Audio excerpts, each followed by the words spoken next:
They said she was gone. They were wrong.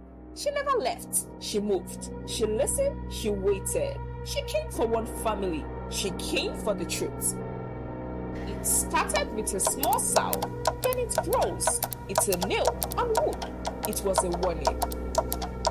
The new modern school wakes, big gates, long hall, old painting with many rooms. Students came. They stand in lines. They sing the school song. They obeyed rules. Most of them do.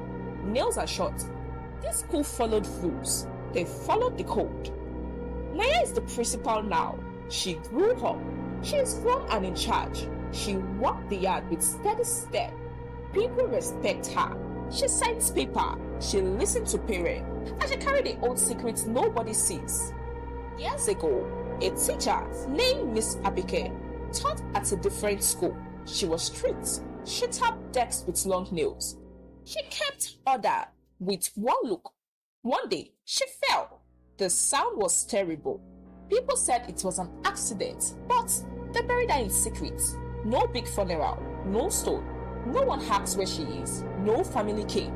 She had no husband, no child, no sister or brother. No relative came for her. So, the school buried her inside the school compound, hidden and quiet. They did it to hide trouble. They thought they could bury the truth, but they were wrong. She did not rest. Why did they hide her? Because the truth will break a life. Because the girl who pushed her was the principal's daughter. Because the principal feared prison for his own daughter. He chose the school name over the dead teacher's right to be seen.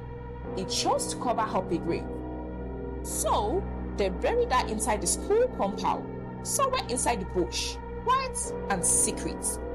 They thought burying her would end it. They were wrong. That did not stop her. Her body slept, and name did not. Her spirit moved like rumor from one school to the next. Some schools felt fear. Some closed down light. Some students trimmed their nails quick and prayed. Some school overcame Mrs. Abike's spirit with strong prayers. This time, she smelled it. She smelled another school. A school of the one who had killed her. Lighthouse School. The school was held by a woman whose name was Naya. She was the principal now. She was in her early 30s, tall, calm, sharp in a suit. Naya had pushed once. She had fun. She had kept the secret. She had thought time would hide the shame. She had children of her own now. She had a job, and she had power. Mrs. Abike came for the sound of that power, not to play with girls, not for gossip, but for truth. She walked the hall at night as steps made noises. A student woke up to a whisper. "Cut your nails," it said. Another student found a broken nail on her desk. Some saw handprints on the mirror that wasn't theirs. The school principal Naya heard about it. Of course, she signed reports. She told students not to panic. She smiled at parents, but her hands trembled once, just once, when she closed the door. The spirit did not scream. She did not rush. She watched. The principal Naya walked in the hallway at night. She had the quarters in the school. Naya walked quietly. She moved through the classes with a calm face. Inside, her heart was loud. One night, she paused at the chapel door. She felt a cold press her back. She heard the click close behind her. It was not a student. It was a name. It was a memory. She did not look. She stood small. Mrs. Abike had come for the principal, Naya, not for news, but for voice, for a name. She came to the principal, who had once pushed her. Now, Naya must decide, hide more or speak truth. Mrs. Abike's spirit disturbed, grew worse. She moved into the staff room. She prayed with pride. A teacher found a long scratch on her arm. A teacher woke up with her long nails gone. The staff started to fear.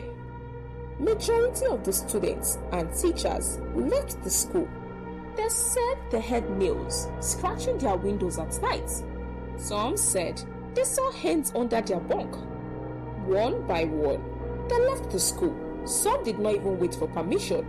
They climbed the fence, barefooted, holding slippers. By afternoon, Only few girls remained in the school, the brave ones, or maybe the one with nowhere else to go. Majority of the parents withdrew their students out of Naya school.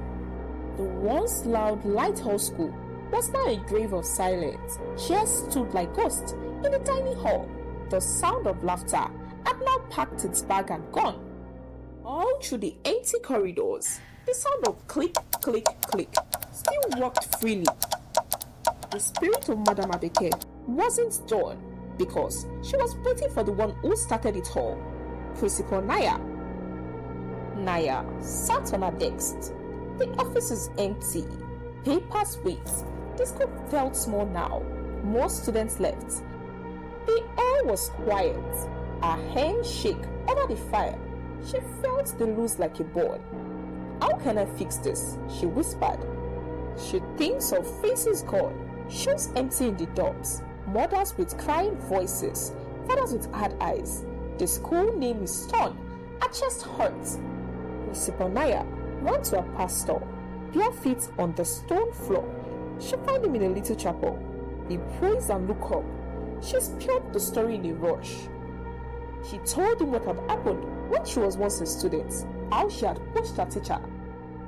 The pastor listened. He placed his hand on her shoulder. He looked straight into her eyes. The spirit wants truth, he said. She is angry because you and your father buried her. You hid her name. You seek justice. You must ask for forgiveness. The word landed hard. Naya's throat tightened. She remembered the stairs, the floor, the hush. Principal Naya drove to the old school, her father's school. The road was rough. Rain beat the windscreen. The place is empty now. Vines hold the gates. The buildings sleep. Her feet crushed on the path. The grass moved like thin hands. She sees the place where they ate the truth. Her leg wobbled. She kneeled down on the cold ground. She spoke alone. Her voice is small and strong. I pushed you, she said. I was young. I was scared. My father told us to hide it. I let him. I let you die alone. I am sorry. Please forgive me. Principal Naya said. Winds moved like leaves. A small sound, not loud, like nails tapped once. The air felt different. The weight on her chest eased a little.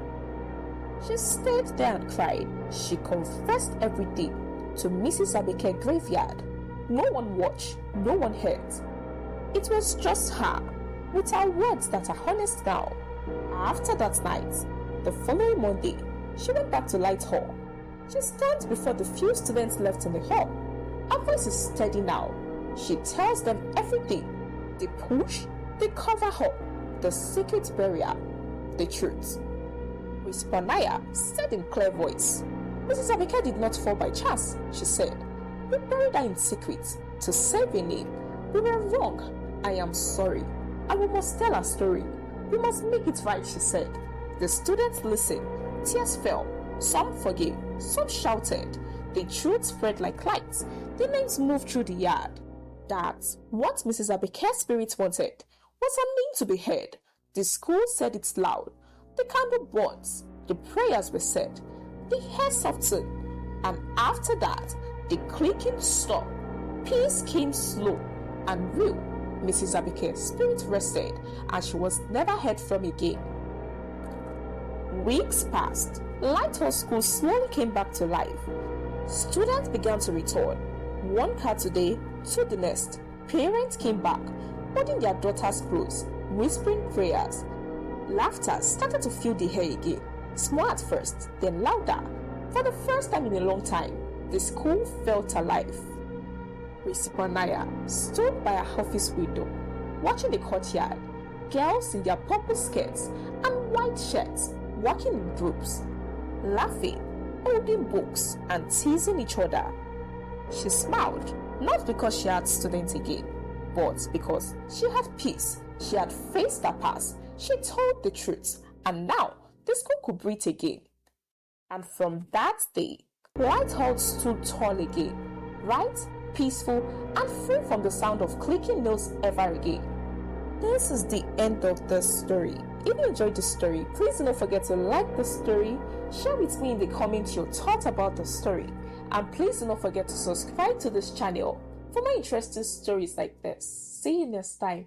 Bye!